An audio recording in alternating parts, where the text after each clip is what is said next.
The chart appeared on my screen at 3 in the morning. I wasn't supposed to be awake, but something a colleague mentioned earlier that day had bothered me enough that sleep wouldn't come. So I pulled up the data. What I saw made me close the laptop, pace my apartment for 20 minutes, then open it again to make sure I hadn't misread something. I hadn't. The numbers showed a relationship between Japanese bond yields and American mortgage rates that most analysts don't discuss publicly. The correlation was tighter than I expected. The implications were larger than I wanted to accept.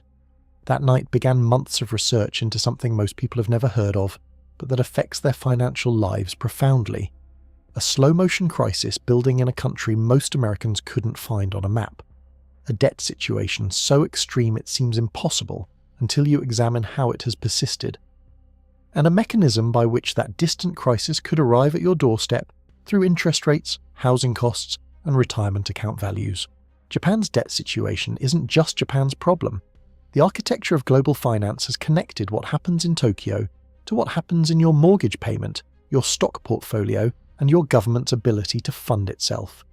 Today, I'm explaining what's actually happening in Japan, why it matters far beyond Japan's borders, and what the potential unwinding of this situation could mean for anyone holding dollars, owning property, or investing in American markets.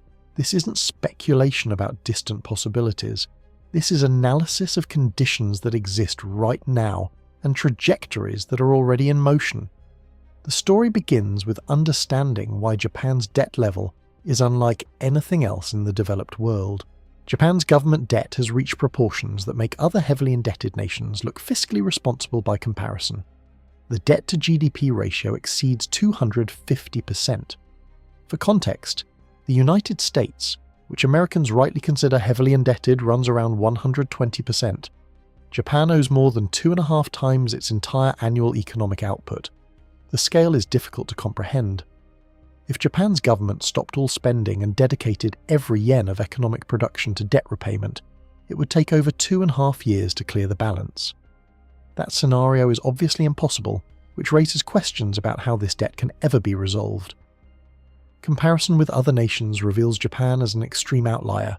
Italy, Greece, the United States, all countries associated with debt concerns carry debt levels that Japan has long since surpassed. The country exists in territory that economic theory suggests should have produced crisis long ago. Yet crisis hasn't arrived. Japan continues borrowing. Interest rates remained low for decades. The catastrophe that debt levels suggested was imminent never materialized. This paradox, extreme debt without apparent consequences, requires explanation. How has Japan avoided the fate that befell other indebted nations? And can whatever mechanism has protected them continue operating indefinitely? The answer lies in understanding how Japan arrived at this position in the first place. The story begins with one of the most spectacular asset bubbles in financial history.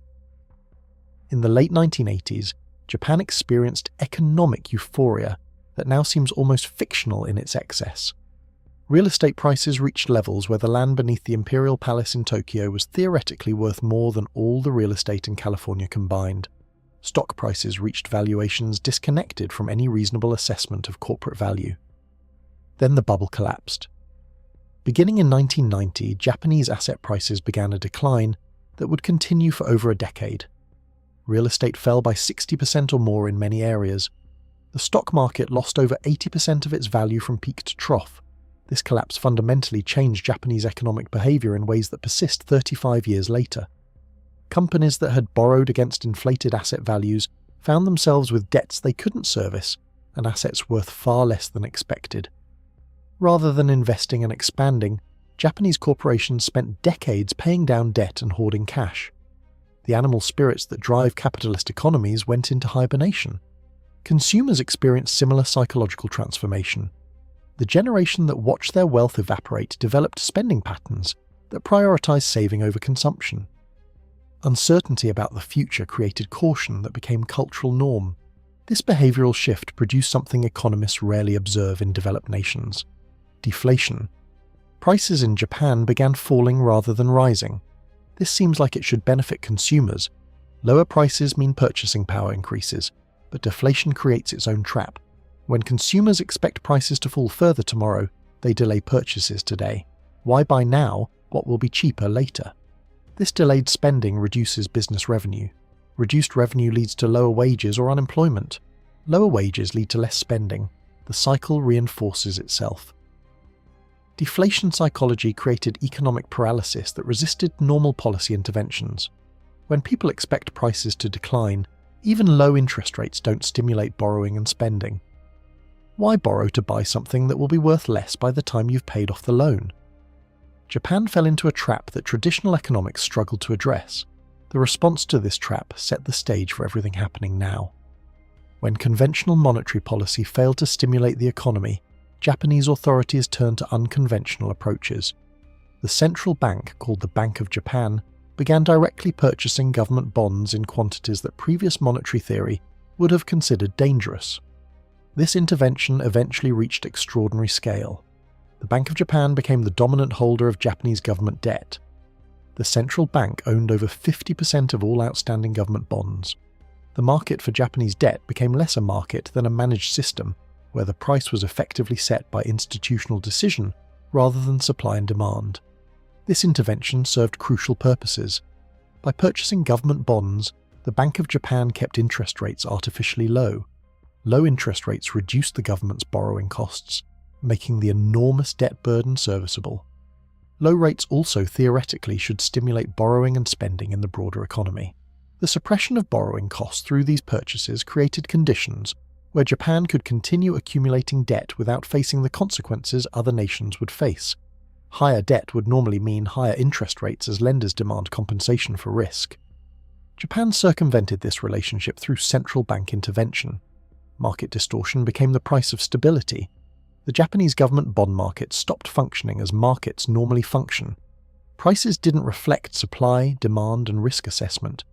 Prices reflected what the Bank of Japan decided they should be.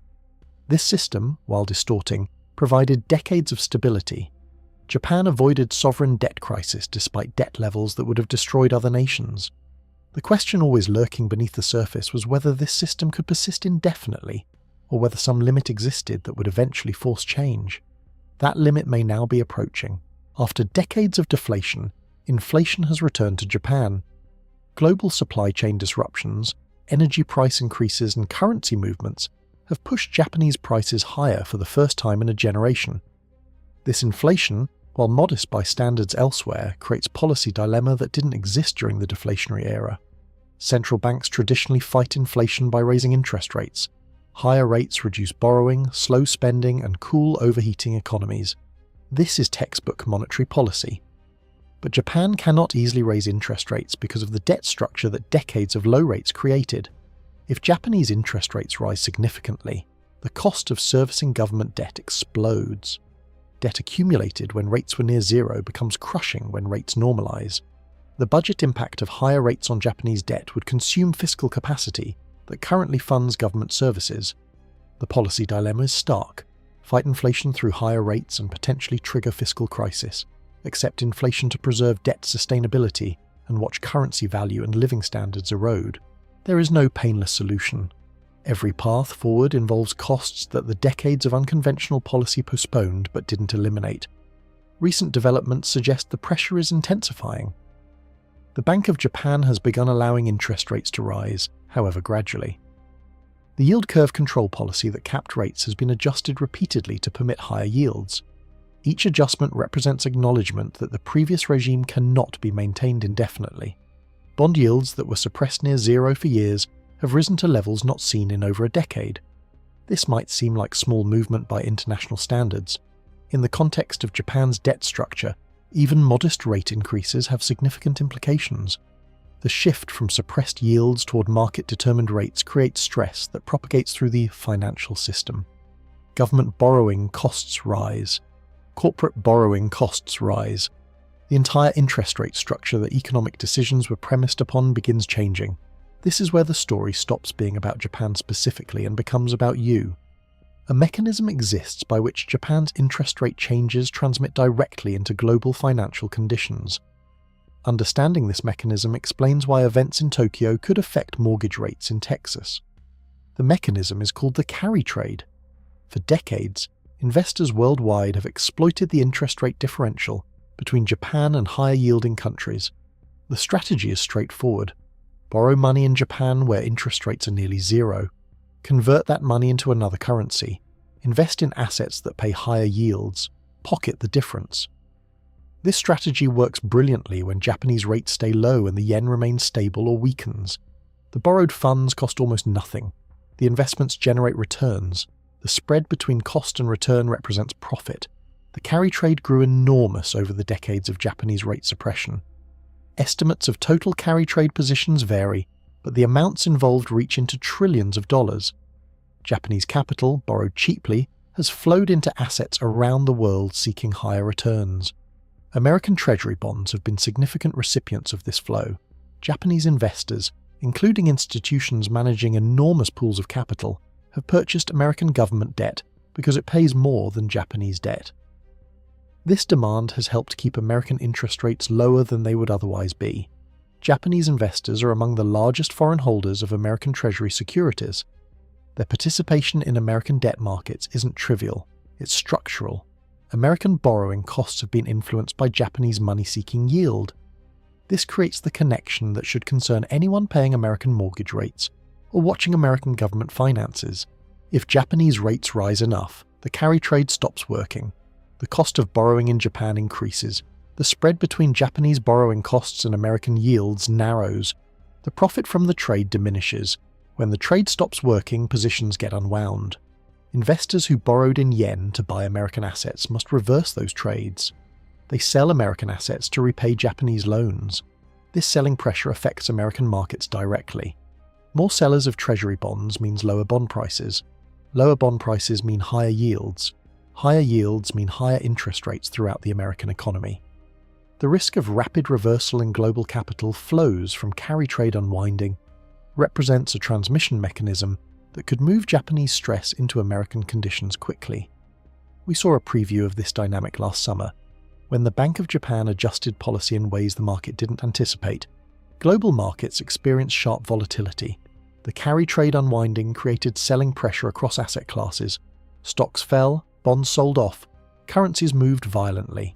That episode resolved without catastrophe, but it demonstrated that the mechanism works.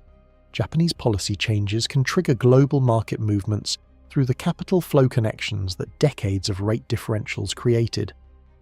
The impact transmission to the American financial system operates through multiple channels. Treasury yields represent the foundation of American interest rates. Mortgage rates derive from Treasury yields. Corporate borrowing costs relate to Treasury yields. The entire structure of American borrowing costs connects to what happens in the Treasury market. Foreign selling pressure on treasuries pushes yields higher. Japanese investors reducing their treasury holdings adds selling pressure. The reduced demand for American debt means America must offer higher yields to attract remaining buyers. Higher treasury yields mean higher mortgage rates.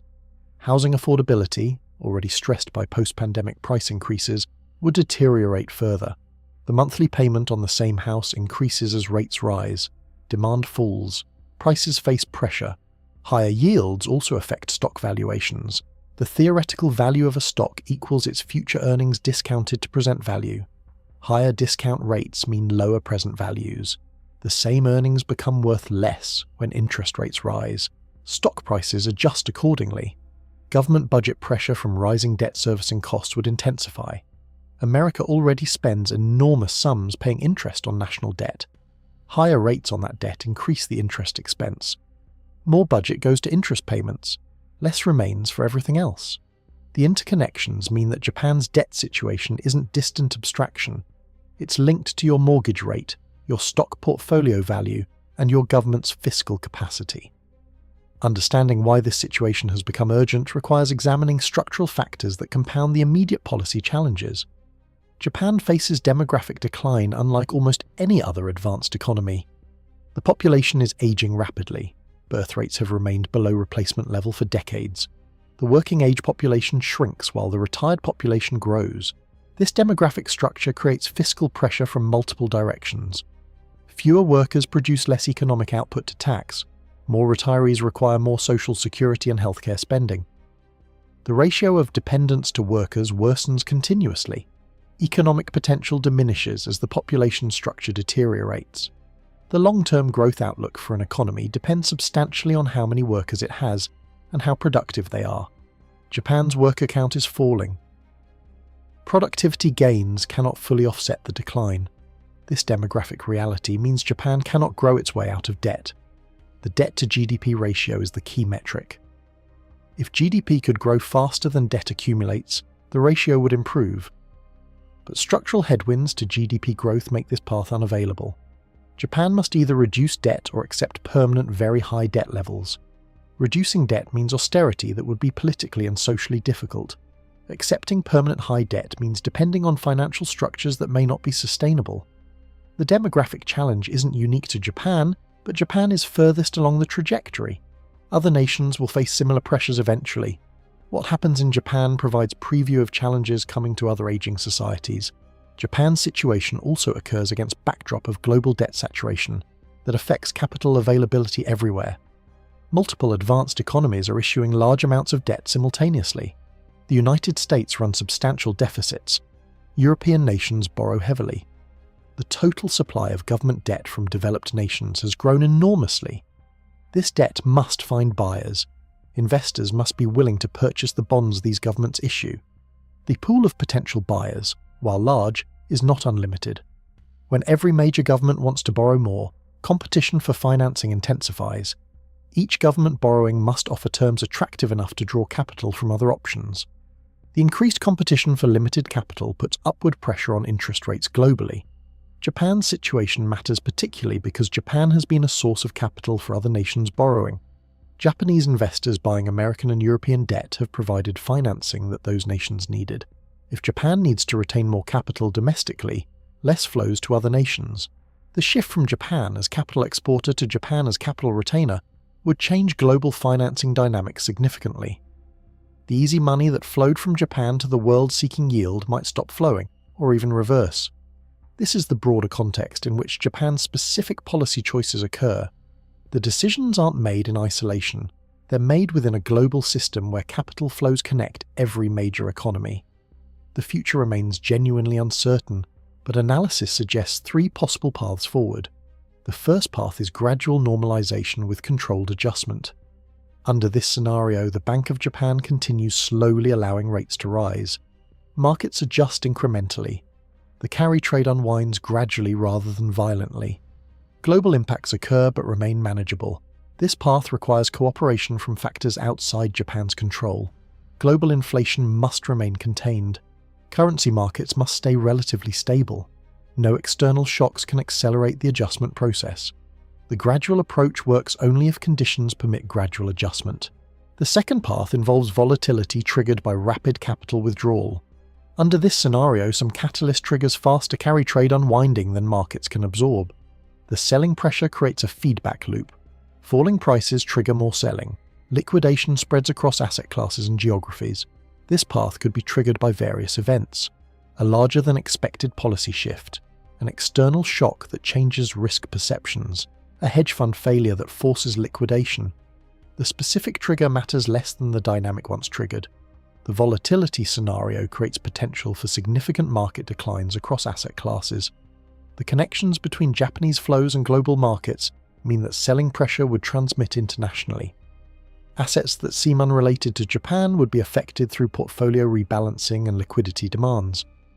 The third path involves extreme instability with monetary expansion and currency stress. Under this scenario, Japan cannot manage the debt burden through normal means. The government requires the central bank to create money on even larger scale to purchase debt. This monetization of debt triggers currency collapse. A collapsing yen would force Japanese investors to repatriate capital to address domestic needs. The selling of foreign assets would be massive and sustained. Global markets would face selling pressure that dwarfs normal fluctuations. This extreme scenario also raises questions about contagion. If Japan, a major advanced economy, experiences sovereign debt crisis, what does that mean for confidence in other heavily indebted nations? Would investors reassess risk across all government debt? Would the event trigger broader instability? I'm not predicting any specific path. The future is genuinely unpredictable in situations this complex. I'm outlining possibilities that analysis suggests are plausible so that you can consider how your own positioning relates to different scenarios. The broad takeaway transcends specific scenarios. The era of easy global liquidity that has characterized the past several decades is ending. The conditions that enabled cheap borrowing worldwide are changing. The cost of capital is rising structurally, not just cyclically. Japan's situation is an extreme manifestation of patterns that exist elsewhere. Low rates enabled debt accumulation. Debt accumulation created rate sensitivity. Rate sensitivity limits policy options. The trap that Japan exemplifies most clearly exists in less extreme form in other nations. The transition away from decades of cheap borrowing will reshape economies and investments globally. Winners and losers will differ from who won and lost during the cheap money era.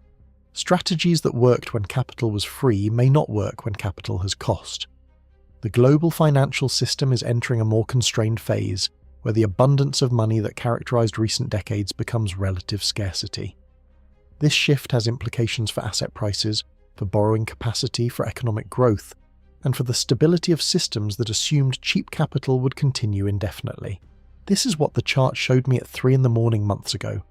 Not a single data point, but a relationship between conditions in Japan and conditions here. The connections that capital flows created over decades of interest rate differentials. The dependencies that would transmit Japanese stress into American reality. What should you actually do with this understanding? The uncertainty I've acknowledged means I can't tell you exactly what to do. The scenarios differ enough that optimal positioning depends on which one unfolds, but some principles seem robust across scenarios. Diversification across geographies matters more than it did when capital flowed freely. The connections I've described mean that American assets alone don't provide the protection they once might have. International exposure, while carrying its own risks, provides hedging against scenarios where American assets face foreign selling pressure. Fixed income exposure carries risks that the low-rate era obscured. Bonds lose value when rates rise. The assumption that bonds provide safety needs reconsideration in an environment where rates may rise further than current prices reflect. Real assets that maintain value during currency stress deserve consideration. Property, commodities, precious metals, assets with tangible value that doesn't depend on currency stability. Cash and liquidity provide optionality that invested positions do not. The ability to respond to volatility requires having resources available when volatility occurs. Being fully invested means being unable to act on opportunities that stress would create. Debt on your personal balance sheet faces the same dynamics discussed regarding national debt. The borrowing that seemed affordable at low rates becomes burdensome if rates rise and stay elevated. Reducing personal leverage provides protection against scenarios where borrowing costs increase. The framework for thinking about Japan's situation applies to thinking about your own situation. What happens when the conditions that made your current position comfortable change? What exposure do you have to interest rate movements? What dependencies exist that might not be obvious until they're tested? The people who will navigate whatever comes best are those who have considered possibilities before they materialize, not predicted exactly what happens, considered range of possibilities, and positioned to survive various outcomes. Japan's debt bomb may detonate soon, or may be diffused through skillful policy management that extends stability further. I don't know which outcome will occur. Nobody does with certainty. What I know is that the situation deserves attention it isn't receiving. The connections between Japanese financial conditions and American financial reality are real and significant. The complacency about distant events in a distant country ignores linkages that could transmit consequences rapidly. Write in the comments how you're thinking about international risks in your own portfolio. Have you considered how events in other countries might affect your financial position? Sometimes articulating the question begins the process of addressing it. Share this with someone who believes their finances exist independent of global conditions. The interconnection might surprise them. The implications might prompt reconsideration of positioning they've never questioned.